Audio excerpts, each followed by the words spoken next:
While we were performing multiple comparison tests after the rejection of the null hypothesis of equality of means in analysis of variance, it's very important that we learn how to perform multiple comparison tests using a software and interpret the results. We'll do it by learning from an example.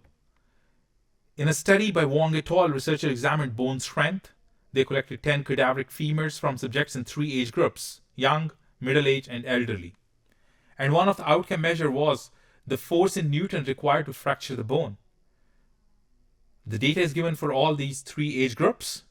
Using this data, adding it into SPSS, we've gotten these results, where we have the statement of hypothesis that means are equal against the alternative hypothesis that not all the means are equal, with a level of significance alpha to be 0.05 and F ratio. Our ANOVA suggests that we reject the null hypothesis if p-value is less than or equals to alpha, which is 0.01 here. Hence, we reject the null hypothesis and conclude that not all the means are equal. Once we have decided that not all the means are equal, we need to perform multiple comparison tests to figure out that which means are equal and which are not. So, to conduct multiple comparison tests, we may make pairwise comparisons between young and middle-aged, young and elderly, and middle-aged and elderly.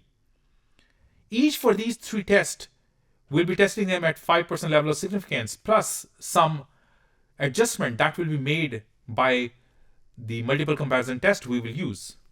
So to perform one-way analysis of variance, we'll go to Analyze, Compare Means, and One-Way ANOVA, where we bring force in newtons to the dependent list and 3 age groups into the factor. And we click on the post hocs. Post hocs will help us carry out these multiple comparison tests. There are LSD, Bonferroni, Seidel, and many other available here.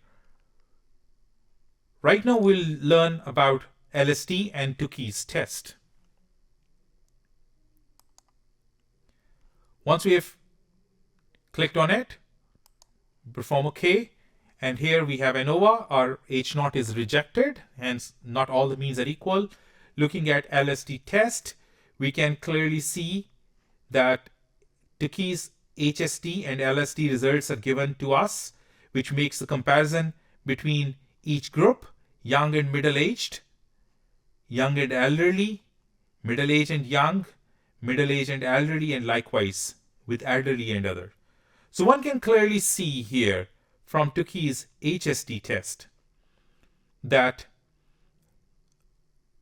the young and middle-aged, the p-value is 0.278, which is greater. Hence, we can conclude that there is a significant difference between young and elderly, but not in the average of the young and middle-aged, and likewise in other groups.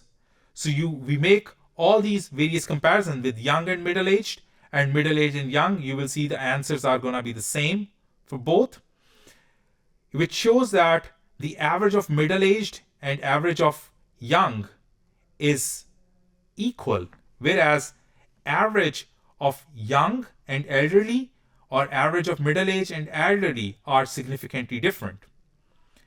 And looking at this, in the last comparison where we are comparing both with elderly, we can clearly see that the average of elderly with the young and average of elderly with the middle age is statistically significant. Hence, we can conclude that the average force exerted on the bones of young individuals and middle-aged individuals is equal, but for the elderly, it was different.